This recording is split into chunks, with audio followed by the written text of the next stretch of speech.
The Avenger adalah film Amerika superhero yang diproduksi oleh Marvel Studio dan didistribusikan oleh Walt Disney Studio Motion Picture yang mengadaptasi pada Marvel Comics dengan nama tim superhero. Berkumpulah di sini manusia-manusia yang memiliki kekuatan super. Kekuatan yang dimiliki para superhero ini ada yang dimiliki secara alami dan ada pula yang direkayasa secara genetik dan kemajuan teknologi. Berjuang melindungi bumi dari segala ancaman kejahatan, baik dari bumi maupun dari luar angkasa. Inilah aksi-aksi ketika alien menyerang bumi dan para pasukan Avenger berjuang secara mati-matian untuk membela bumi, untuk mempertahankan bumi dari ancaman makhluk luar angkasa. Mereka adalah manusia-manusia yang memiliki kekuatan super dan lebih hebat daripada manusia biasa pada umumnya. Anehnya, meskipun superhero ini mengatasnamakan melindungi bumi, mempertahankan bumi, mereka semua hanya ada di Amerika saja. Ya, namanya juga ini adalah film Amerika, tentu saja latarnya adalah negara tersebut. Namun, apakah sahabat beriman tahu bahwa di dunia nyata, di dalam kehidupan nyata, manusia yang memiliki kekuatan super ini dulu benar-benar ada. Dia adalah seorang nabi yang Allah utus menegakkan kalimat tauhid la ilaha illallah untuk melawan kemungkaran dengan mukjizat kekuatan super di tubuhnya, mampu melawan ribuan pasukan musuh seorang diri. Dia adalah Nabi Sham'un Al-Ghazi. Dalam literatur Yahudi namanya adalah Simpson dan orang barat memanggilnya dengan nama Samson. Tentu sebagian akhir kisah saya akan menceritakan hikmah apa saja yang dapat dipetik dari cerita Nabi Sam'un ini. Yuk kita simak videonya pada episode kali ini.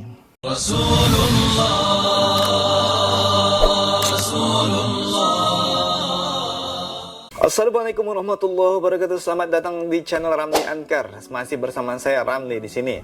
Nabi Sham'un Al-Ghazi alaihi salam, kedepannya kita panggil dengan nama Sam'un saja teman-teman. Nabi Sham'un ini diutus pada umat Bani Israel setelah mereka berhasil memasuki dan berkuasa di Yerusalem atau Palestina. Pada saat itu orang-orang Bani Israel sudah mulai melupakan syariat-syariat agama Allah. Kejahatan dan kemungkaran benar-benar merajalela. Sam'un, Samson atau Simpson dalam bahasa Ibrani merupakan seorang nabi di dalam ajaran Islam yang dikenal dengan nama Sam'un alaihi salam. Kisah nabi ini terdapat di dalam kitab-kitab seperti kitab Mukasyafatul Qulub dan kitab Qisasul Anbiya. Dia adalah nabi yang tidak termasuk di dalam 25 nabi yang wajib kita imani. Sebagaimana yang telah kita bahas di episode sebelumnya, sesungguhnya jumlah nabi secara keseluruhan adalah 124.000 orang dan Sam'un adalah salah satunya.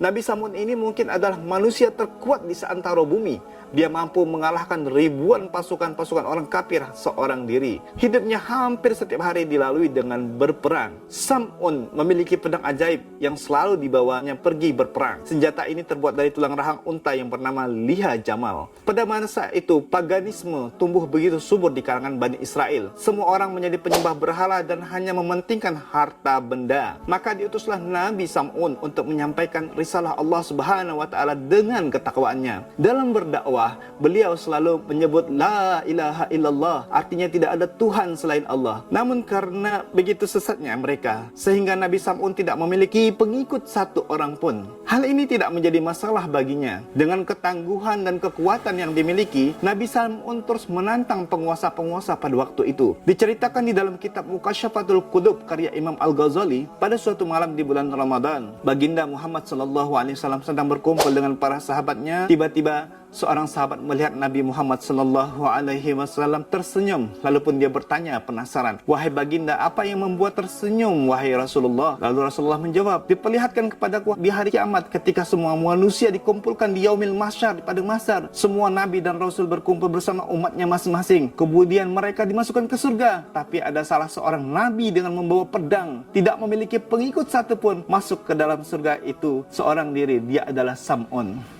Begitulah Rasulullah SAW menggambarkan tentang Sam'un yang sampai akhir hidup tidak memiliki pengikut satu orang pun. Bahkan di hari kiamat dia dibangkitkan sendiri dan dimasukkan dalam surga seorang diri pula. Raja Israel pun akhirnya menurunkan perintah untuk membunuh Sam'un. Dia mengumpulkan pasukan terkuat di kerajaannya dan menunjuk salah satu panglima perang pemimpin pasukan untuk mengepung dan menangkap Sam'un dalam keadaan hidup maupun mati. Dibuatlah siasat sedemikian rupa hingga pada saat itu Sam'un tidak bisa menghindar lagi. Dia harus bertempur dengan pasukan terkuat dari Raja Israel ini, menghadapi musuh seorang diri, dan hanya Allah lah yang dapat menolongnya. Lalu dia berdoa kepada Allah untuk mohon perlindungan dan memberinya kekuatan. Pertempuran pun dimulai. Bagaikan singa yang kelaparan, Sam'un berteriak sekuat-kuatnya, maju ke medan tempur menghadapi jumlah pasukan yang luar biasa banyaknya. Mungkin kalau kita bayangkan, saat itu Sam'un seorang diri seperti satu butir gula yang diperebutkan oleh pasukan semut. Benar-benar jumlah pasukan yang tidak masuk akal, yang dikerahkan hanya untuk menangkap satu orang saja. Namun Allah telah memutuskan berkata lain untuk memberi kemenangan kepada Sam'un alaihissalam melawan orang-orang kafir ini. Hingga jumlah pasukan yang begitu banyak dapat diimbangi seorang diri oleh Sam'un. Sam'un dapat merobohkan setiap musuh yang datang ingin membunuhnya hanya dengan satu pukulan. Benar-benar kekuatan yang luar biasa. Dia bergerak maju ke depan menghadapi lawannya tanpa ada rasa takut mati. Setiap kibasan pedangnya mampu menghancurkan tulang rahang wajah setiap musuh yang terkena serangannya, sehingga membuat pasukan musuh terpojok. Di masa-masa genting itu, pasukan musuh memanggil bala bantuan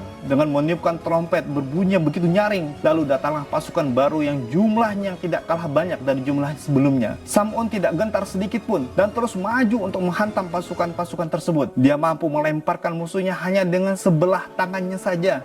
Dia terus berdoa untuk memohon pertolongan Allah Subhanahu wa Ta'ala. Karena jumlah pasukan musuh semakin banyak, sempat membuat Sam'un terpojok dan berhasil dikepung oleh musuhnya. Tubuhnya dipegang erat-erat secara beramai-ramai oleh pasukan untuk dilumpuhkan. Namun seperti bom yang meledak, atas izin Allah Sam'un mampu melemparkan semua orang dengan kekuatannya. Kejadian ini membuat musuh-musuhnya ketakutan dan merusak mental mereka, sehingga semakin mudah dikalahkan oleh Sam'un. Kemenangan menjadi milik Sam'un alaihissalam. Sebagian pasukan musuh yang masih tersisa melarikan diri karena ketakutan. Kedepannya Nabi Sam'un selalu memenangkan pertempuran. Menang dari pertempuran dengan kaum kafir ini. Tidak pernah kalah sedikit pun. Kaum kafir sampai begitu takut dibuatnya. Hingga akhirnya Raja Israel memakai cara-cara licik untuk menaklukkan Nabi Sam'un. Sang raja mengadakan sayembara kepada siapa saja yang berhasil mengikat dan membawa Nabi Sam'un ke istana, maka akan diberikan imbalan emas dan permata yang sangat banyak. Sayembara ini menyebabkan musuh Nabi Sam'un semakin bertambah. Namun usaha ini tampaknya sia-sia. Tidak ada satupun orang yang berhasil mengikat dan membawa Nabi Sam'un ke istana raja. Lalu sang raja kembali mengumpulkan menteri-menteri kerajaannya untuk membicarakan cara-cara menangkap Nabi Sam'un ini. Hingga pembicaraan raja dan menterinya memutuskan untuk merayu istri Nabi Sam'un untuk membantu mereka. Diutuslah utusan kerajaan untuk menyampaikan pesan raja kepada istri Sam'un secara rahasia. Utusan raja bertanya, "Wahai istri Sam'un, apakah kamu mencintai suamimu?" Sang istri Sam'un pun menjawab, "Tentu saja Tuan." Kemudian utusan raja bertanya lagi, "Kamu tahu kan bahwa suamimu membuat kita semua ketakutan?" Sang istri Sam'un berkata, "Tentu saya juga tahu itu Tuan." Utusan raja lantas memberikan penawaran kepada istri Nabi Sam'un, "Maukah kamu menaklukkan suamimu dan membawanya ke istana? Atas keberhasilanmu kelak akan diberikan imbalan berupa emas dan permata yang berlimpah." Terbayang, tergiur akan penawaran sang raja. Terbayang dia akan menjadi orang yang kaya raya, berkedudukan. Maka istri Nabi Sam'un pun menyanggupinya dan berkata, "Baik Tuan, saya siap membantu Anda." Dari kisah ini dapat dipetik pembelajaran bahwa istri seorang nabi pun belum tentu menjadi istri yang solehah dan bisa taat kepada suaminya. Namun sebagai seorang suami tetap berkewajiban untuk mengajarkan istri untuk taat kepada Allah Subhanahu wa Ta'ala semampunya. Ini juga terjadi pada istri Nabi Lut alaihissalam yang juga berkhianat kepada Nabi Lut, sehingga umat Lut semuanya diajab oleh Allah Subhanahu wa Ta'ala. Dalam surah Al-Baqarah ayat 285, Allah mengatakan bahwa Allah tidak membebani seorang melainkan sesuai dengan kemampuannya. Wahai sahabat beriman, setelah terjadi kesepakatan dengan istri Sam'un, sang raja memberikan tali khusus yang dibuat untuk mengikat Sam'un. Percobaan hari pertama, sang istri menunggu Nabi Sam'un yang sedang sholat. Namun karena terlalu lama sehingga mengantuk lalu ketiduran. Hari berikutnya istri Sam'un benar-benar tidak ingin gagal. Dia berhasil melawan dan menahan rasa ngantuknya. Setelah Sam'un sholat malam lalu merebahkan diri di tempat tidur. Ketika dia tidur pula, sang istri kemudian mengikat badannya. Nabi Sam'un lantas terbangun dan terkejut dan bertanya, "Wahai istriku, apakah engkau yang mengikat tubuhku?" Sang istri pun menjawab, "Aku hanya mencoba seberapa kuat dirimu, wahai suamiku." Kemudian tanpa kesulitan tali itu diputus Nabi Sam'un dan terlepas dari tubuhnya. Percobaan ketiga pun menemui hal yang sama, kegagalan karena selalu tidak berhasil. Akhirnya sang istri menggunakan strategi rayuan. Dia bertanya kepada Nabi Sam'un, "Wahai suamiku, apakah sebenarnya yang bisa mengalahkanmu?" Karena begitu cinta dan sayangnya Nabi Sam'un kepada sang istrinya, beliau kemudian lantas menjawab, ikatlah tubuhku dengan rambut-rambutku, maka itu akan membuatnya menjadi lemah. Nabi Sam'un memiliki rambut yang sangat panjang, sahabat beriman. Maka keesokan harinya sang istri pun mengikat tubuh Nabi Sam'un dengan potongan rambutnya sendiri. Diceritakan di sini istrinya mengikat masing-masing bagian tubuh Nabi Sam'un dengan 2 helai rambut. Di tangan kanan dan kiri masing-masing 2 helai, begitu pula dengan kedua belah kakinya masing-masing 2 helai. Setelah lemah tak berdaya, lemah tak berkekuatan, sang istri mengabarkan kepada Raja Israel. Kemudian dibawalah tubuh Nabi Sam'un ini ke istana. Di sanalah beliau disiksa dan akan dibunuh secara pelan-pelan. Kedua mata Sam'un dibutakan dengan besi panas, ditusuk dengan pedang. Tubuhnya diikat dengan rantai. Lalu dia dipukuli dan dilempari batu secara beramai-ramai. Tubuh Sam'un diikat di tengah-tengah istana, lalu dicambuk sekuat-kuatnya oleh para algojo kerajaan. Tubuhnya memar, lebam dan berdarah-darah. Sungguh penyiksaan yang melampaui batas. Tidak ada satupun yang menyayangkan kesiksaan keji ini. Padahal penyiksaan itu disaksikan oleh banyak orang di istana. Mereka malah bersuara gembira melihat tontonan kekejian penyiksaan terhadap Nabi Sam'un ini.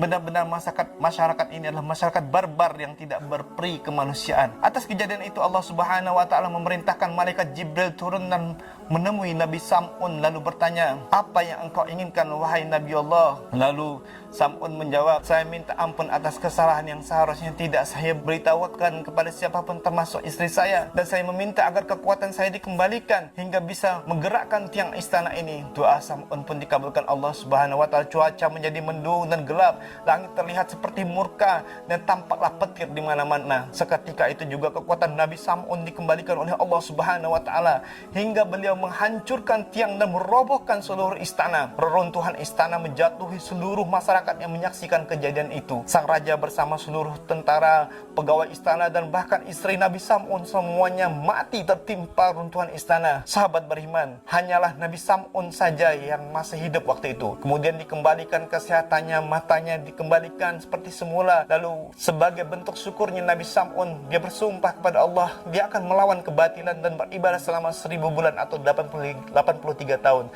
tanpa henti, beribadah di malam hari, kemudian berpuasa di siang hari dan berjihad di jalan Allah setiap hari. Sahabat beriman, kisah Nabi Sam'un ini berasal dari kisah Israiliyat yang bercampur dengan beberapa mitos yang tidak diketahui sumber kebenarannya. Seperti kelemahan Nabi Sam'un yang terletak pada rambutnya. Ini adalah hal yang mustahil. Mukjizat sang Nabi bisa dihilangkan hanya dengan diikat rambutnya pada tubuhnya saja. Bagaimana pendapat teman-teman mengenai ini? Silahkan berkomentar dan berdiskusi di bawah ini. Oke, teman-teman sahabat beriman, hikmah yang dapat dipetik dari kisah ini adalah: 1. Kita harus menjadi manusia yang tangguh. Keperkasaan Nabi Sam'un alaihissalam memang tidak dimiliki oleh manusia pada umumnya, namun ketangguhan beliau bisa kita jadikan contoh dalam menjalani kehidupan ini. Sebagai khalifah, pemimpin di bumi, maka kita harus menjadi pribadi yang kuat dalam menghadapi berbagai ujian, tantangan, dan cobaan. Itu dari Allah Subhanahu wa taala. Allah Subhanahu wa taala tidak akan memberikan ujian melebihi kekuatan hambanya. Ketika kita diuji, maka disitulah Allah Subhanahu wa taala memperhatikan kita. Senanglah dengan ujian